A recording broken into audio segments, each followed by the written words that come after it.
j'espère que vous allez bien. J'espère que vous avez passé une bonne journée. Aujourd'hui, on va étudier un thème très important pour les élèves de terminale, les limites des fonctions. C'est-à-dire, on va apprendre comment je calcule les limites des fonctions. C'est parti, on a choisi pour vous 4 exemples. Juste, on calcule la limite en plus l'infini et en moins l'infini. La première fonction, c'est f de x est égal à 4x plus 1 divisé par 2x moins 5. La deuxième fonction, f de x est un polynôme de second degré. La troisième fonction, c'est une fonction avec des racines. Et la dernière fonction, aussi, c'est une fonction de type quotient, mais un petit peu compliquée. On commence tranquillement avec le premier exemple. f de x est égal à 4x plus 1 divisé par 2x moins 1. On commence à calculer la limite en plus l'infini. Donc la limite de la fonction en plus l'infini, c'est-à-dire la limite de 4x plus 1 et aussi 2x moins 1, en plus l'infini bien sûr. Je calcule la limite de 4x plus 1 est égal à combien quand x tend vers plus l'infini? C'est-à-dire quoi? C'est-à-dire 4 fois l'infini plus 1. Donc ça donne bien sûr l'infini. Ça bouge pas. Parce que c'est l'infini qui domine. La deuxième limite, c'est 2x moins 5. Je remplace toujours le x par plus l'infini. Fois 2, il reste toujours plus l'infini. Moins 5, il reste toujours plus l'infini. On est d'accord. Et maintenant, qu'est-ce qu'on va faire? On a bien calculé la limite de chaque partie de 4x plus 1 et 2x moins 5. Les deux limites sont égales à plus l'infini. Malheureusement, si je calcule le quotient de ces deux limites-là, c'est une forme indéterminée, car plus l'infini sur plus l'infini, on ne peut pas le calculer. Donc c'est une forme indéterminée, malheureusement. Qu'est-ce qu'il faut faire pour enlever cette forme indéterminée? Ce n'est pas difficile. On va passer par une technique qui s'appelle la factorisation de chaque partie, c'est-à-dire la factorisation de 4x plus 1 et la factorisation de 2x moins 5. Mais qu'est-ce qu'on va factoriser et qu'est-ce qu'on va faire? Ce n'est pas difficile.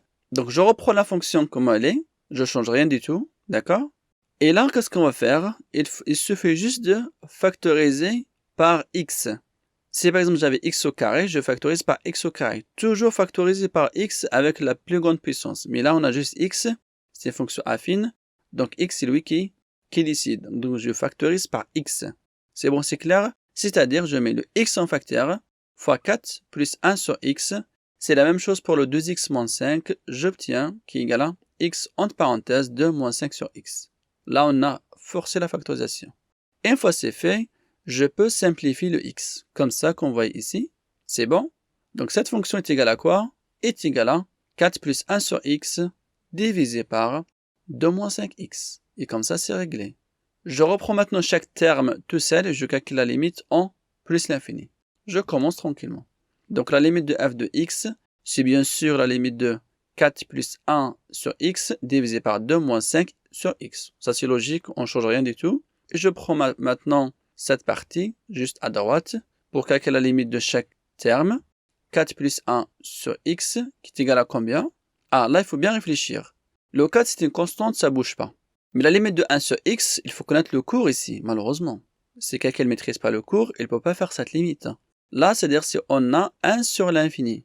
1 sur l'infini est égal à toujours 0. Une constante sur l'infini est égale à toujours 0. Plus 4, ça donne 4. Très bien. Donc voici notre limite bien calculée.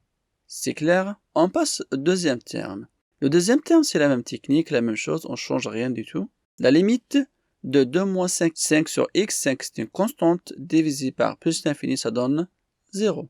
C'est la même chose comme tout à l'heure, comme ici. Est égal à quoi? Est égal à 0.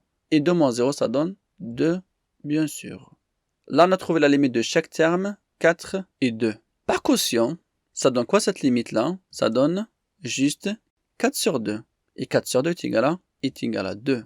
Voilà, ça c'est bon, c'est réglé. On applique la même technique, la même chose pour le moins l'infini. Et j'obtiens que la limite en moins l'infini est égale à combien? 2 aussi. C'est la même chose. Regardez bien, c'est égal à 2. Je vous laisse faire ça. Et moi, je passe au deuxième exemple. Voilà. f de x est égal à x au carré moins 2x plus 1. Cette fonction, c'est la somme des limites. En fait, si vous remarquez, on a la limite de x au carré à part, la limite de moins 2x à part et la limite de 1 à part. On commence à travailler tranquillement. Vous allez voir ce que ça va donner. La limite de x au carré moins 2x plus 1, c'est la limite de x au carré à part, ça donne plus l'infini, car plus l'infini au carré, il reste toujours plus l'infini. La limite de moins 2x plus 1, je prends cette partie-là ensemble, moins 2x plus 1. Moins 2x, ça donne combien? Ça donne moins l'infini, car moins 2 fois plus l'infini, ça donne moins l'infini. Donc attention, quand vous multipliez l'infini fois une valeur négative, c'est les positifs, il devient négatif. Ça, c'est très important. Donc ça donne moins l'infini, plus 1, on ne change rien du tout, donc ça donne moins l'infini. Et là, on a destiné limite d'une somme, bien sûr. Mais par somme là, on a un petit souci. Je ne sais pas faire la somme de plus l'infini, moins l'infini, car c'est une forme indéterminée. Donc malheureusement, là, je suis bloqué, je ne peux pas avancer. Par somme, la limite, ça donne une limite d'une forme indéterminée. Bon, plus l'infini, moins l'infini, ça c'est un petit rappel. À côté, ça donne une forme indéterminée. Qu'est-ce qu'on va faire ici? Il faut enlever cette forme déterminée, bien sûr. Je reprends ma fonction tranquillement, x au carré moins 2x plus 1, et je factorise par le x au carré. On a dit toujours, il faut factoriser par la x avec la plus grande puissance. Ça fait x au carré ici. Donc ça donne quoi? C'est celui-ci qui gère la limite, bien sûr. Je factorise, j'obtiens que x au carré en facteur commun fois 1, car x au carré fois 1, ça fait x au carré, moins 2 sur x, car moins 2 fois x au carré sur x, ça donne moins 2x, et 1 est divisé par x au carré, car 1 sur x au carré fois x au carré, ça donne 1. Donc la factorisation, elle est bien faite. Donc là, c'est-à-dire on a créé un produit. Bien sûr, c'est un produit maintenant. Je prends maintenant les choses tranquillement. Donc la limite de f de x revient à calculer la limite de quoi? De x au carré fois a moins 2 sur x plus 1 sur x au carré. Et comme ça, c'est réglé. C'est bon? Très bien. La limite de x au carré, je calcule la limite de x au carré à part, ça donne, on a dit, plus l'infini. Ça oui, il ne faut pas oublier. Maintenant, c'est bon. Vous avez bien compris que plus l'infini avec le au carré reste toujours plus l'infini. Et après, je reprends limite de 1 moins 2 sur x plus 1 sur x au carré. Là, la limite de 1, ça fait une constante, ça ne bouge pas. La limite de 2 sur x, c'est envers vers quoi? 0. Oui, car on a dit une constante sur l'infini, ça donne toujours 0. La limite de 1 sur l'infini, ça donne 0 aussi. C'est bon? Donc 1 moins 0 plus 0, ça donne toujours 1. Et comme ça, c'est réglé. Donc un petit rappel ici pour les limites. L sur l'infini, ça donne 0. Et j'applique maintenant quoi? J'applique le produit, parce qu'on a x au carré fois a moins sur 2 sur x plus 1 sur x au carré. C'est parti, par produit, la limite de f de x est égale à quoi? Plus l'infini fois 1, ça donne plus l'infini. Donc une constante fois l'infini, ça reste toujours l'infini. Mais attention, le signe, il change aussi. Mais là, on a plus fois plus, ça donne plus, donc ça reste toujours plus l'infini. On va faire la même technique, la même chose pour le moins l'infini. Je reprends ma fonction pour moins l'infini, est égal à quoi? Est égal à juste aussi plus l'infini. Je calcule maintenant la limite de x au carré quand x tend vers moins l'infini. Je remplace juste le x par moins l'infini. Donc au lieu de x tend vers plus l'infini, on va écrire x tend vers moins l'infini. Donc ça donne plus l'infini, c'est la même limite, on ne change rien du tout qu'on voit ici. Et la deuxième, c'est la même chose, même technique, je respecte les mêmes étapes, ça donne aussi 1, qu'on voit ici. C'est clair? Donc ça donne, bien évidemment, plus l'infini.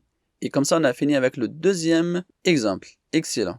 Troisième exemple, f de x est égal à la racine de x moins 4 moins la racine de x plus 4. La limite de f de x, c'est la limite de quoi? La limite de la racine de x moins 4 moins la racine de x plus 4. Donc je calcule la limite de la racine de x moins 4 à part, qu'on voit ici. Ça donne combien? Plus l'infini. Car x tend vers plus l'infini, ça donne plus l'infini. Moins 4, ça fait plus l'infini. Donc tout ça, ça donne plus l'infini. La limite de la racine de x plus 4, ça donne aussi plus l'infini. Car plus l'infini plus 4, ça donne plus l'infini. Et la racine de plus l'infini reste toujours plus l'infini. Là, on va appliquer la soustraction, parce qu'on a une limite moins une limite. Donc ça donne quoi? Ça donne une forme indéterminée. Car si vous calculez plus l'infini moins l'infini, donc là, je ne peux pas calculer cette limite-là. C'est une forme indéterminée, malheureusement. Par soustraction, on a une forme indéterminée. C'est bon? Il faut trouver une méthode qui nous permet de calculer cette limite, qui nous permet de enlever cette forme indéterminée. J'écris ma fonction comme elle est, je ne change rien du tout. J'essaie maintenant de développer ou de écrire cette fonction sous forme de notre fonction. Mais c'est quoi la méthode? C'est ça la question. La racine de x moins 4 moins la racine de x plus 4. Alors, si vous voyez des fonctions de ce type avec des racines, comme celle-ci par exemple, il faut toujours penser d'utiliser le conjugué. Oui, c'est quoi le conjugué? On reprend les mêmes termes, c'est-à-dire la racine de x moins 4 et la racine de x plus 4, et je change le signe qui est entre les deux. Ici, le signe, ça fait moins. Donc, la fonction conjuguée de celle-ci, c'est juste la racine de x moins 4 fois la racine de x plus 4. Mais, à condition, si je multiplie fois le conjugué, je divise par le conjugué. C'est comme j'ai rien changé. Vous avez bien compris? Voici le conjugué de la racine de a moins la racine de b. Son conjugué, c'est la racine de a plus la racine de b. Et ça s'appelle le conjugué de cette fonction-là qu'on voyait ici. Mais là, j'ai oublié un truc très important. C'est quoi? C'est les parenthèses. N'oubliez pas de mettre les parenthèses, car on a une somme entre deux termes fois une somme entre deux termes. Ça, c'est très important de mettre les parenthèses, parce que dans le développement, ça va être très, très important. Maintenant, vous avez bien compris, c'est quoi le conjugué? C'est la technique, c'est celle-ci qu'il faut utiliser tout le temps. Maintenant, je peux écrire ma fonction comme ça tranquillement, c'est-à-dire la racine de x moins 4 moins la racine de x plus 4 fois la racine de x moins 4 plus la racine de x plus 4 divisé par la racine de x moins 4 plus la racine de x plus 4. Bon, là c'est bien, mais maintenant il faut développer, on est d'accord? Je ne peux pas laisser l'expression comme ça, parce que le but est de trouver une expression très simple. Maintenant, modifier ou développer la racine de x moins 4 moins la racine de x plus 4 fois la racine de x moins 4 plus la racine de x plus 4. Est-ce que vous pouvez me dire qu'est-ce que vous voyez? Il y a ici une identité remarquable. On a a moins b fois a plus b. Oui. Ici, le a, c'est la racine de x moins 4 et le b, ça fait la racine de x plus 4. Et ça est égal à combien? Si je développe, bien sûr, je vous laisse l'identité remarquable à côté. A moins b fois a plus b est égal à a au carré moins b au carré. Donc, ça donne la racine de x moins 4 au carré moins la racine de x plus 4 au carré. Ça donne combien? Ça donne x moins 4 moins, entre parenthèses bien sûr, il ne faut pas oublier les parenthèses parce qu'on a le moins devant, x plus 4, et en bas je ne change rien du tout. Le dénominateur il ne bouge pas. Je continue mon développement, je réduis cette expression, j'obtiens moins 8 car x moins x ça fait 0, et moins 4 ça fait moins 8. Donc j'obtiens moins, il est devant la fraction, 8 sur la racine de x, qu'on voit ici le moins il est là, hein. Si quelqu'un ne le voit pas, il est là le moins, d'accord? La racine de x moins 4 plus la racine de x plus 4. Et là, on a trouvé une expression mieux que tout à l'heure. Je reprends maintenant la limite de la racine de x moins 4 ici. Je reprends les mêmes limites. Donc ça ne change rien du tout. Là, juste, je vais changer la somme. Je vais remplacer la soustraction par la somme. La limite de la racine de x moins 4, ça fait plus l'infini, qu'on voit ici. La limite de la racine de x plus 4, ça donne plus l'infini. Comme vous voyez ici, je ne change rien du tout. Là, on va faire la somme cette fois. C'est par somme, c'est pas par soustraction, mais par somme, je peux calculer la somme de plus l'infini plus l'infini. Ça donne quoi? Ça donne plus l'infini. Voilà, cette fois, c'est plus simple que tout à l'heure. Car plus l'infini, ça donne plus l'infini. C'est bon? Alors, par quotient, qu'est-ce qu'on va trouver? On va trouver que la limite de f de x est égale à 0. Car 8 sur l'infini, ça donne 0. Parce qu'on a appliqué la limite par quotient. C'est-à-dire, on a divisé le 8 par l'infini. Et ça donne, bien sûr, 0 qu'on voit ici, avec la flèche. C'est bon? Est-ce qu'on peut calculer la limite en moins l'infini? Malheureusement, je ne peux pas calculer la limite en moins l'infini. Car si quelqu'un essaie de calculer la limite en moins l'infini, ça va être très difficile pour lui, car la racine de moins l'infini n'est pas possible. La racine des valeurs négatives n'est pas possible, donc la limite en moins l'infini n'existe pas. C'est pour ça que ça ne sert à rien de calculer la limite en moins l'infini. Maintenant, je passe au quatrième exemple tranquillement. Voici mon quatrième exemple. F de x est égal à 4x, entre parenthèses, moins x moins 1 fois x au carré plus 2, entre parenthèses, x plus 3. C'est bon? Alors, comment maintenant je vais calculer la limite de cette fonction? Je vais commencer de développer l'expression. 4x fois moins x, ça donne moins 4x au carré. 4x fois moins 1, ça donne moins 4x. X au carré fois x, ça donne x plus 3. Et 3x au carré, car x au carré fois x, ça donne x, et 2 fois x, ça donne 2x, et 2 fois 3, ça donne 6. D'accord? J'ai bien développé cette expression. D'accord? Là, on a dit, ça se voit que c'est une forme indéterminée, je ne peux pas la calculer, c'est très difficile. Donc, qu'est-ce que je vais faire? Je vais passer par la factorisation. Oui, donc là, on passe par la factorisation en factorisant par x au carré pour le terme moins 4x au carré moins 4x. D'accord? Parce que c'est le 4x au carré, c'est lui qui dirige cette limite. Donc, je factorise ici par x au carré. Pour le dénominateur, je vais factoriser par x puissance 3. Et je commence maintenant à faire la factorisation. J'obtiens que cette factorisation, x au carré en facteur commun, entre parenthèses moins 4 sur x. Là, on a forcé la factorisation comme tout à l'heure aussi. Divisé par x puissance 3 fois 1 plus 3 sur x, plus 2 sur x au carré, plus 6 sur x puissance 3. Et comme ça, on a bien factorisé. Et je peux maintenant simplifier certaines choses. Comment? Si vous remarquez, le x puissance 3 est égal à x au carré fois x. Donc là, je peux déjà enlever le x au carré comme ça. Voilà, donc j'obtiens une expression très simple. La voici.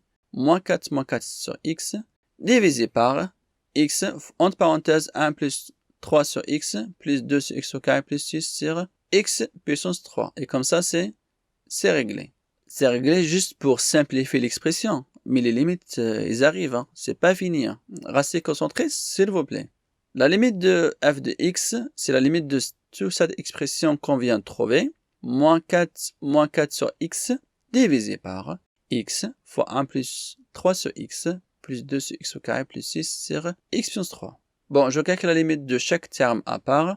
Et après, j'applique le produit, le quotient. Il y a beaucoup de choses à faire. Bon. Je prends des accolades comme ça. La limite de moins 4 sur x, ça donne combien? Ça donne moins 4 automatiquement. Pourquoi? Car on a 4 sur x qui est en va vers 0. Donc cette limite-là est égale à moins 4. C'est réglé. Je passe maintenant à la limite de x. Parce que c'est un produit en bas. Dans notre dénominateur, on a un produit. Donc x à part et l'autre terme aussi à part. Donc x tend vers, bien sûr, vers plus l'infini. Ça, c'est très simple à faire. La limite maintenant de la somme, 1 plus 3 sur x jusqu'à 6 sur x puissance 3, ça donne 1. Pourquoi? Car 3 sur x, ça fait 0. 16, ça fait 0 aussi. Et la dernière aussi, ça fait 0. Donc, cette limite-là est égale à 1 par la somme des limites. Ça fait 1 plus 0 plus 0 plus 0. C'est réglé. Maintenant, j'applique le produit entre quoi et quoi? Entre la limite de x fois la limite de cette expression. Donc, par produit, ça donne combien ça donne? Plus l'infini. C'est très très bien. Car plus l'infini fois 1, ça donne plus l'infini. Une fois réglé ce problème de produit, j'applique maintenant le quotient.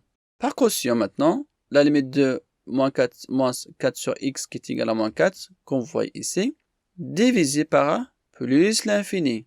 Et là, on a une constante sur l'infini, ça donne aussi 0. Donc la limite, ça donne 0. C'est bon, c'est réglé? Là, on va appliquer la même chose pour calculer la limite en moins l'infini. J'obtiens que cette fonction-là est égale à aussi 0. Même technique, même démarche. Je ne change rien du tout.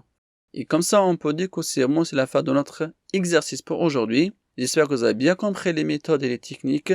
C'est la fin de notre vidéo pour aujourd'hui. J'espère que vous avez bien compris. Au revoir et travaillez bien s'il vous plaît.